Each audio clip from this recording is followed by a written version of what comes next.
And just hitting admit now, Jack. They both have something to gain from it. Good afternoon, everybody. Prynhawn da, welcome to our first in a new change to the ongoing webinar series that the folks at the Welsh Government data science team have been doing. It is the same people. You're not going to hear much from me. Don't worry if you've already seen too much of me recently. We're just giving a bit of an introduction to CDPS and a bit of an overview of the recent changes, and we'll crack straight into things. But it's lovely to see so many people. We had a lot of sign-ups today, and I can see the numbers still ticking up already, but we'll give people a couple of minutes to join.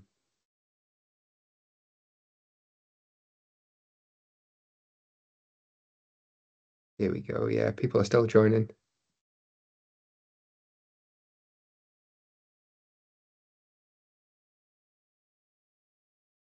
Lovely to see so many faces.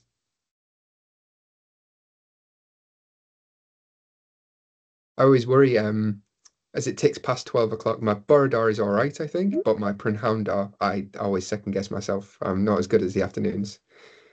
Hello again to everybody just joining. Lovely to see you all. Just going to give it a couple of minutes. You will get back to familiar faces. We've got Stephen and David here from the data science team. You are in the right call. If you in any of our other communities of practice, you might recognize me. I'm Jack. I'm the head of technology here. I head up our AI and automation community of practice as well. You're not in the wrong place. We're just moving over the people at the Welsh Government community of practice to a wider audience. They're doing such good work. We're trying to broaden it out to more people. Oh, we got a giggle there from somebody off mute.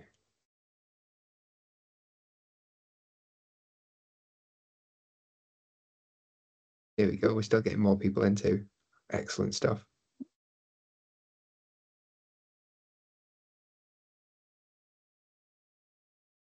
Right, that's a couple of minutes past. We're going to crack on, I think, a little bit because I don't want to take up too much time and get in the way.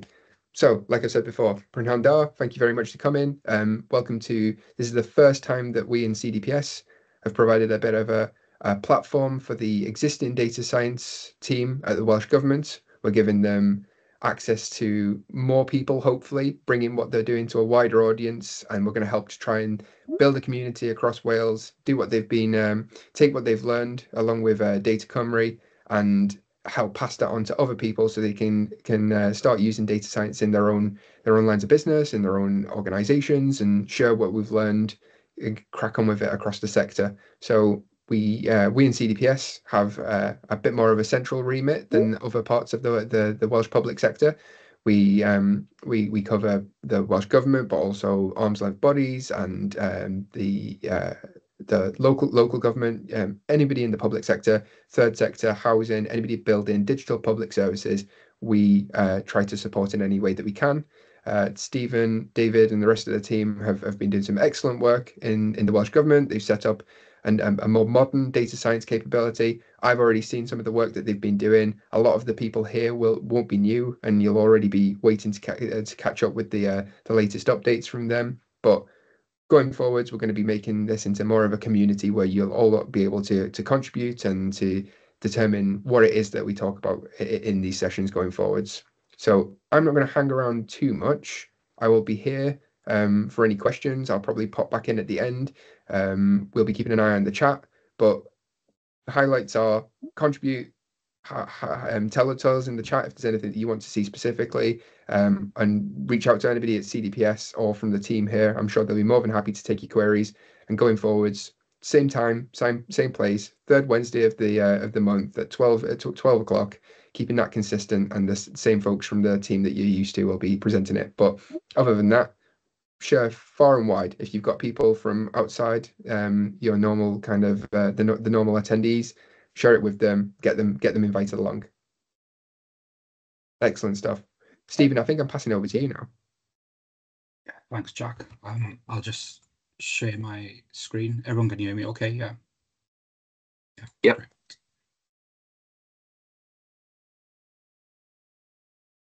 Okay, yeah, so yeah, thanks everyone for joining the webinar.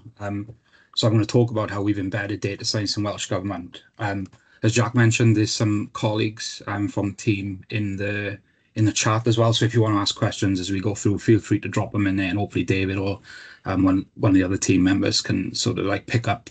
Otherwise, we'll have some time at the end, hopefully, for some questions as well. Just getting my slides responding. There we go. So just an outline of this presentation. I'm going to start the talk by saying a little bit about this new webinar series before giving an introduction to the data science unit. We'll then move on to the main section of the talk and walk through the last few years of what we've been doing in Welsh Government to embed data science. We're then going to discuss some of the challenges that we faced before ending the session with a glimpse of 2 projects that the team are currently working on. These projects will be covered in much more detail in future webinar sessions if there's interest, and I'm just going to give a little bit of an overview of them today, so I'm not going to go into too much detail on those. So yeah, I just wanted to start by saying a little bit about this new webinar series. So this is the first in the series that we're going to be running with the Centre for Digital Public Services and Data Cymru.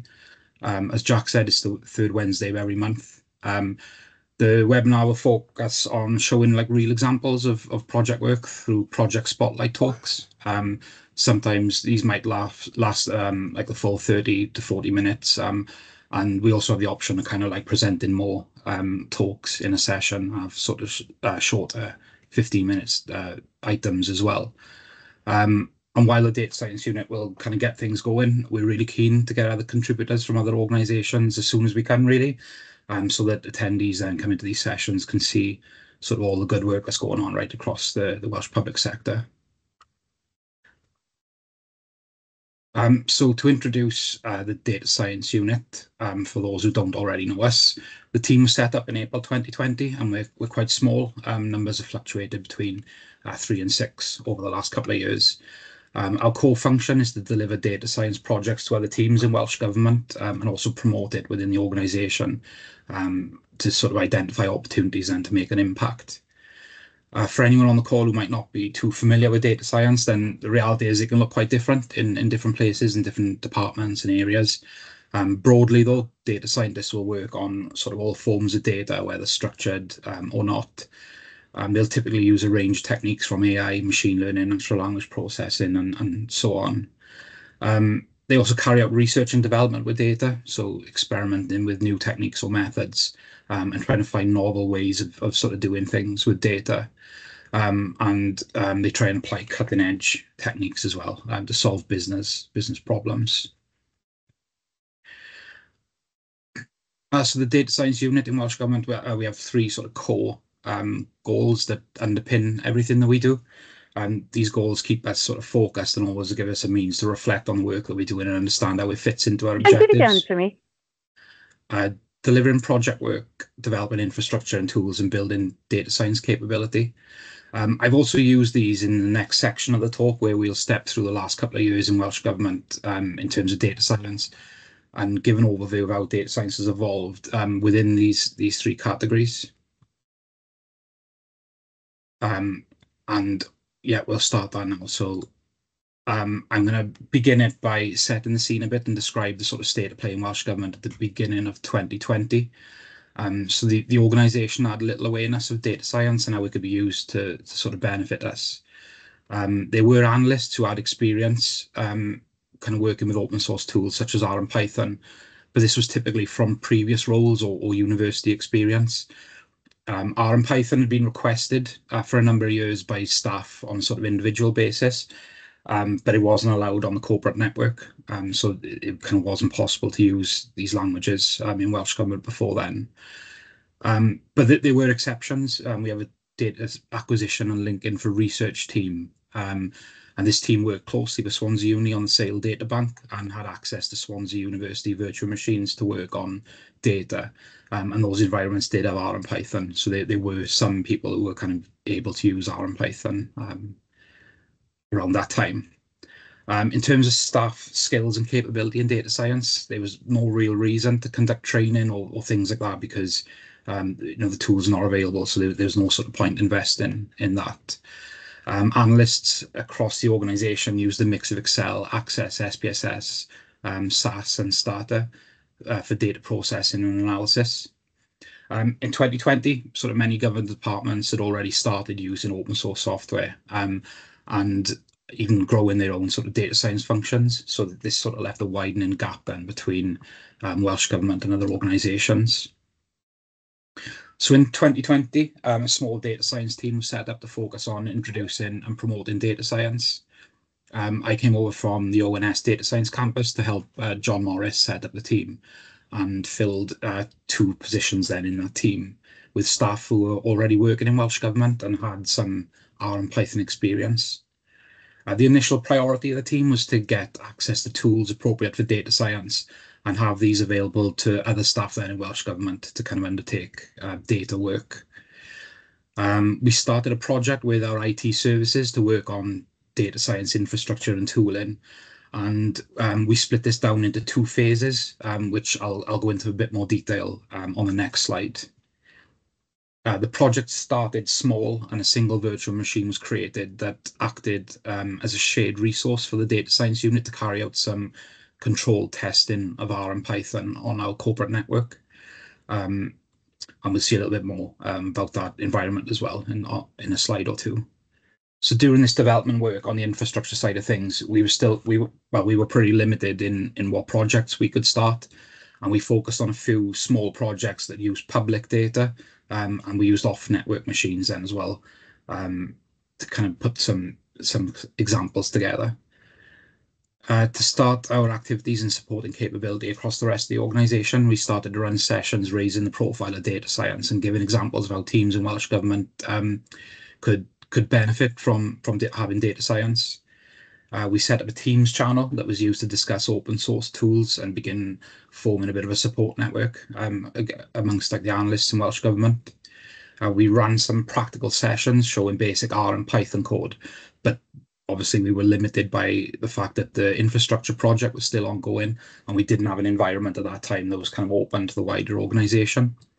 So to get around this, we looked to online options and started using Kaggle notebooks to set up some introductory code and hold sessions, then walking staff through the code to give a sort of taster into open source languages while we waited on the data science environment and to sort of be completed and in a state where we could deploy it. So to go into a bit more detail about the infrastructure project and what we initially set up with IT services, we split the project down into 2 phases. The goals of the first phase were chosen based on what we thought was essential to form the basis of a data science analysis environment. And then the second phase goals were things that we thought we would need to carry out more advanced data science, but we were happy to wait and focus sort of on the essential things that we needed first to kind of build that data science environment and have it in a state that we could deploy then to other users. So the short-term goals were to have R and Python deployed, so analysts could use them and access the different places the data was stored on the corporate network. This was typically a mix of network drives and SQL servers. Another requirement was to be able to download and install packages for R and Python in an effective way. One of the benefits of using R and Python is that it's pretty easy to start getting data from things like APIs or websites and things. And so this was an important short-term goal, especially with many of our analysts and statisticians running data processes that could potentially have the data ingestion automated and controlled. And finally, for our short-term goals, we also wanted Git and a suitable Git host included in the short term, because that would let us carry out data science projects in a collaborative and secure way. Git's an important tool that supports collaborative coding, and it lets us manage and track changes in the code through version control. And this is especially useful then when working with other people. The long-term goals were things that we wanted, but we could see that they may complicate some of the shorter-term goals. And so we left those for another phase. They weren't considered essential to setting up a functioning data science environment, so we chose to kind of put them aside for the time being. But they included kind of getting access to tools like Spark, maybe, to work with like big data in a sort of distributed way. The ability to use GPUs to facilitate then tasks like computer vision, which we hope to be able to do eventually. And also the ability then to customize machine configuration so that you weren't kind of fixed with a specific specification of a machine. You had the ability to maybe increase memory if you needed it for training certain machine learning models or something where they didn't particularly warrant sort of GPU. So by the end of 2020, we had a test environment set up for a small number of analysts.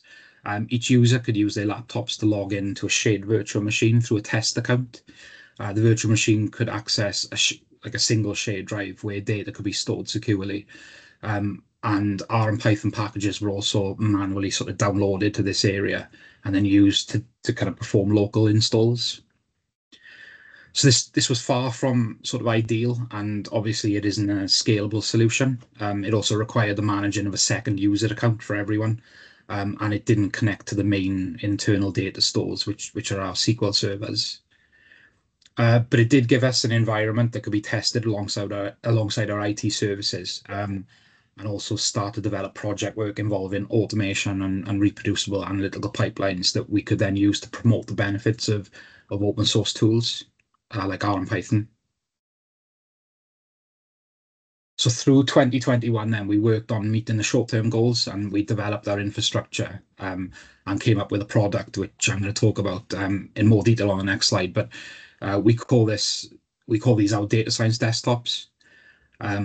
During the year, as the short-term infrastructure goals were sort of being met, we were able to scale up the project work and take advantage of the data science desktops. We started working with colleagues in knowledge and analytical services to automate some of the data processes that feed into statistical bulletins. And we also started applying NLP and sort of natural language models then to some of the text data that we have in Welsh Government. As we came close then to the deployment of the data science desktops, we started running more awareness sessions for analytical colleagues to kind of demonstrate the new environment and show how it might be beneficial to them.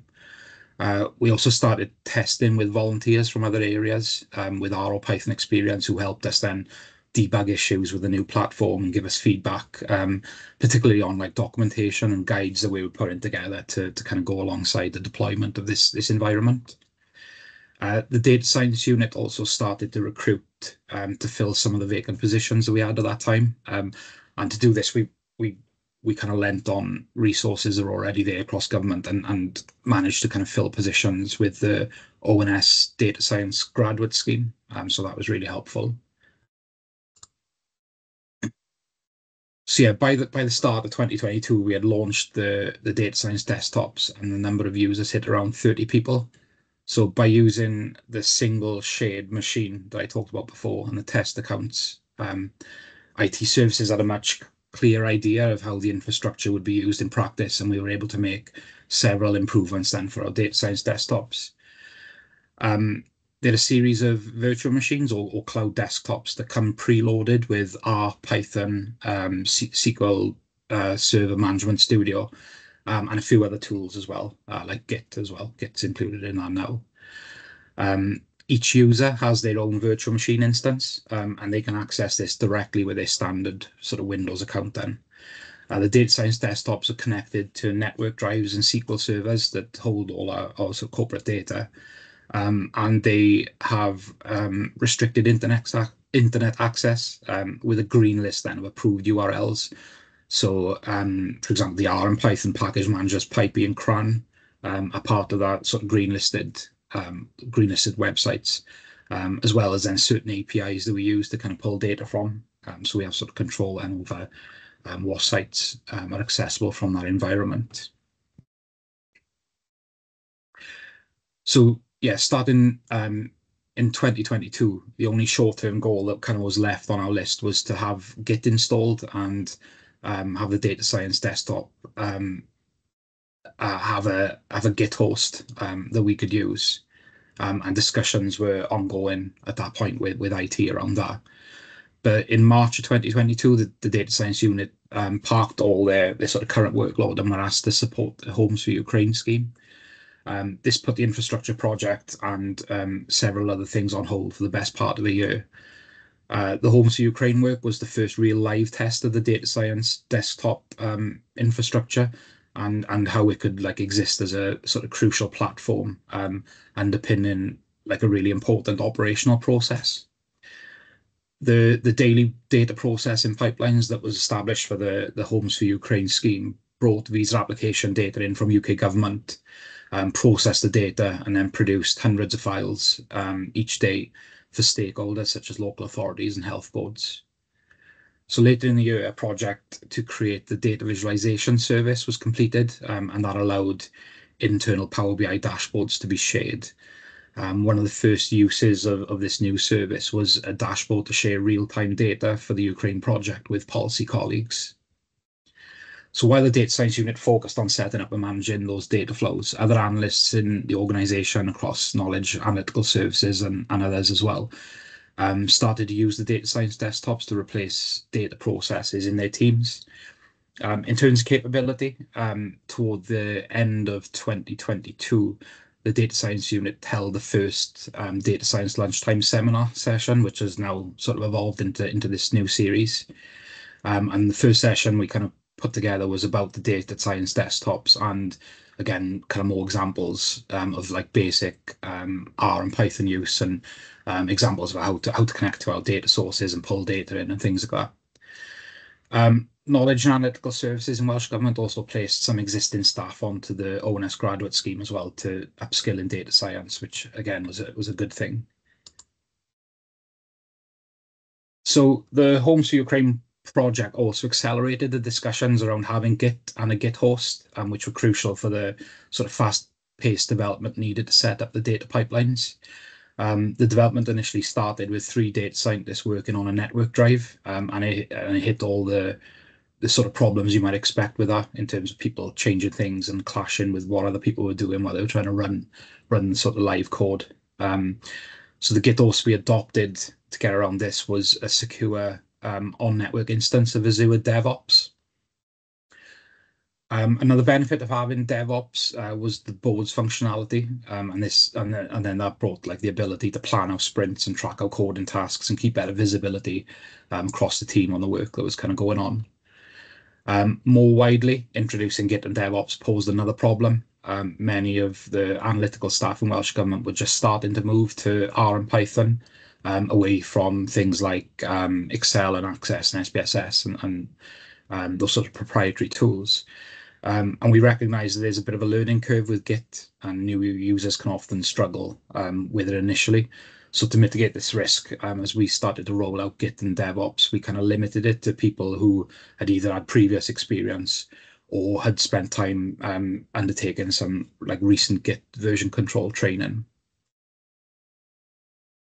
So coming into 2023, the data science unit returned to sort of project work after the Ukraine process settled down a little bit. Having Git and DevOps meant that the initial phase of the data science infrastructure project that we'd started had then come to an end.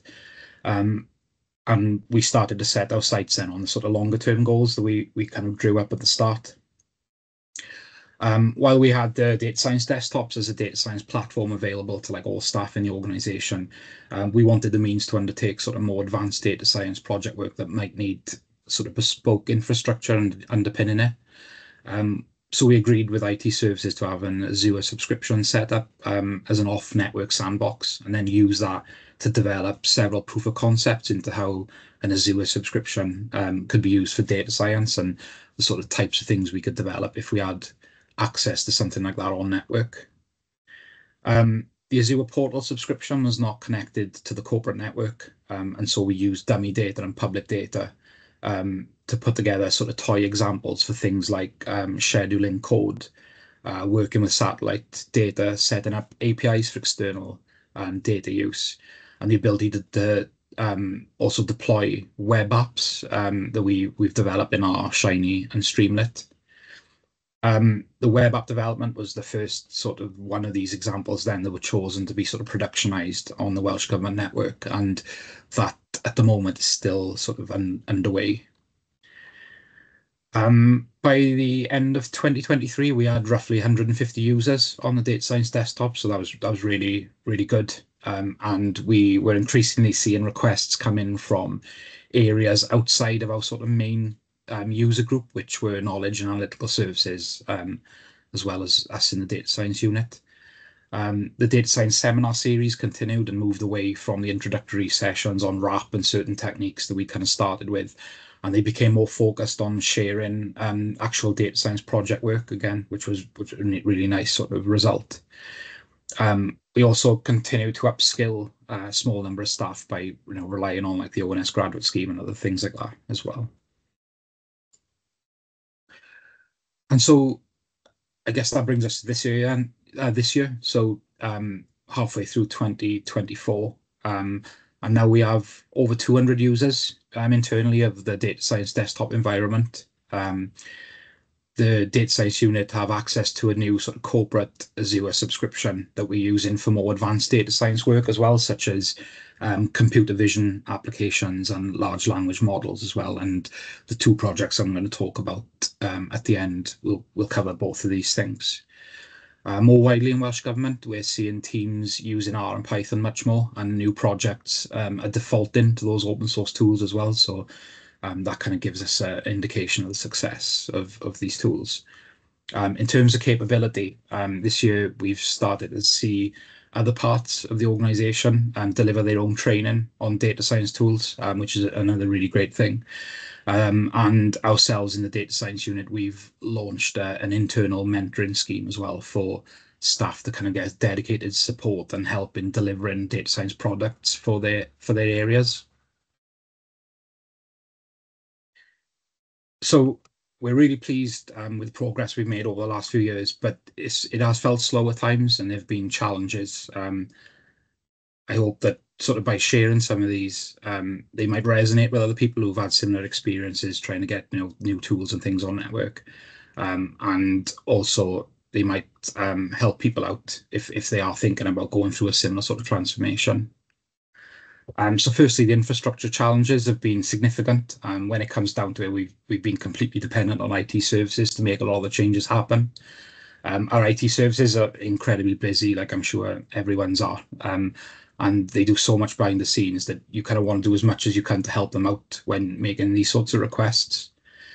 We found that starting small with requests and accepting that you might not get the end product right away help make small steps toward like achieving that goal then. So having a list of small things that could be tackled incrementally was much more feasible than having a huge spec for a complete data science environment. For us, having the initial shared test VM setup helped us kind of clarify with IT services kind of what we were trying to work toward. Also, when we were given the off-network Azure sandbox to test, putting together toy examples of potential products like web app services, or examples of how we wanted to use satellite imagery, for example.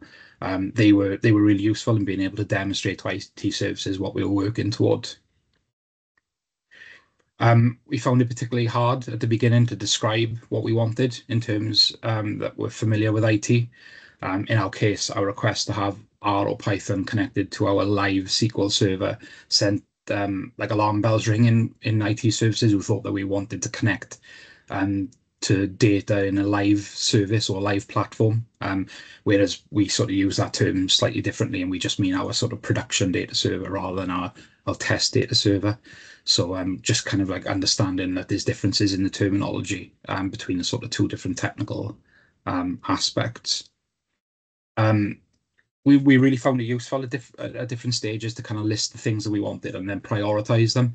And when choosing what we wanted to sort of pursue next, we tried to think about what was most useful to the organization rather than what we kind of wanted to do the more sort of advanced data science work.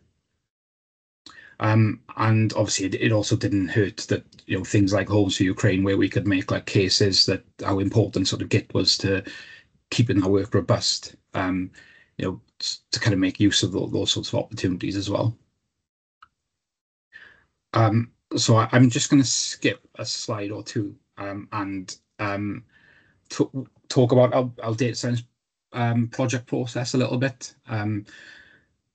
essentially, each project that we kind of run starts with a proposal. A customer will submit a Microsoft form that gathers information about the request, any perceived blockers or risks and things like that.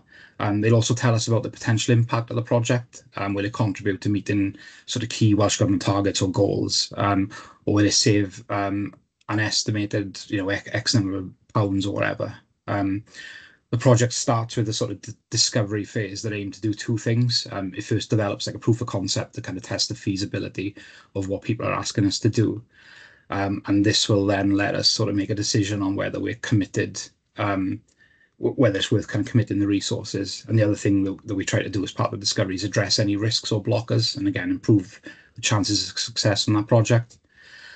So the process has sort of evolved over time, and is something that we've been asked about by other sort of teams before, and I just want to flag this up before moving on to the two project examples, just as an idea for maybe a future webinar session if people are interested in kind of understanding our data science process and kind of how we kind of like improve the chances of success when we're doing experimental stuff, then we can factor that in. So I'm conscious that I am running out of time, so I'm quickly going to skim through these examples. So the first one I'm going to cover is a computer vision application that's being led by Evie Brown in the team. And this is essentially looking at historic maps as far back as 1843. On the right-hand side, we have a kind of example of the map, and you can see that all different types of woodland are kind of stamped onto these maps.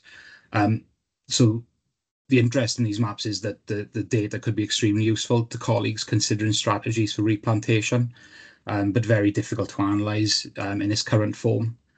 So the project that we are working on is to use computer vision to identify these areas and create geo-referenced polygon objects around the woodland that we can then pass into a GIS software to kind of analyse. So I have a couple of the benefits here. I won't spend too much time going through these, but essentially the kind of main one is that the hope is that we're able to identify areas of lost woodland. So these are areas where they used to be ancient woodland, but they're no longer wooded. And these areas are known to have a significantly better chance of being rehabilitated because of the sort of historic ecosystem and maybe an established root system in the soil. So this project could potentially optimise our replantation strategies in Welsh Government and also have a real sort of environmental impact. There's other benefits as well, like you can imagine sort of making this public and public being very interested in being able to access these maps and compare them to now. Also kind of building up a timeline maybe of kind of how the environment has changed over time, if we kind of look at future epochs then of those map tiles. So our process for this is to kind of first create that training data set, and this was done in the team using GIS software to kind of hand draw these areas. Once we have this training data set, then we can pass it into a convolutional neural network that trains the model to kind of look for these areas on the maps, and then we can then apply that model to the rest of the map tiles, and hopefully, like the image I've kind of hacked together on the right, identify areas that used to be woodland. So we've just come to the end of our discovery phase on this, and like we're really happy with the results. So here's a couple examples. So remember that the map tiles are sort of black and white, so the coloured areas you see in our predictions from the model. So the colour then represents the sort of confidence. So green is a high confidence prediction from the model, and then red is a sort of lower prediction. And what we can do then is by predicting on these kind of individual small tiles, we can start putting these back together. So this is an area just south of the Menai Bridge in North Wales, and the bottom section is just blank, just to kind of show what the kind of map tile looked like. So we've kind of scaled this up, and this is the Hwle of Anglesey at the moment. So again, this is showing areas of woodland that existed in 1843. And then we can compare these with satellite imagery as well, and kind of look for areas that are different. And I find this one particularly interesting because you have So you can see kind of like where existing woodland is, but where historically it also sort of existed. And like I say, yeah, the kind of hope then is progressing this into a delivery phase where we start to break down some of these predictions and look for the different tree types as well. So we're able to kind of distinguish between wood, fir, and mixed wood, and sort of the other ones as well that are included in the key. I'm going to stop there. I was hoping to go through an example of how we're using LLMs as well for for like summarization or like large text collections, but I'll leave that to Joe Lewis to pick up, who's leading the work later in the year at another webinar series. So I'll skip to my question slide and pause then for anyone to ask any questions.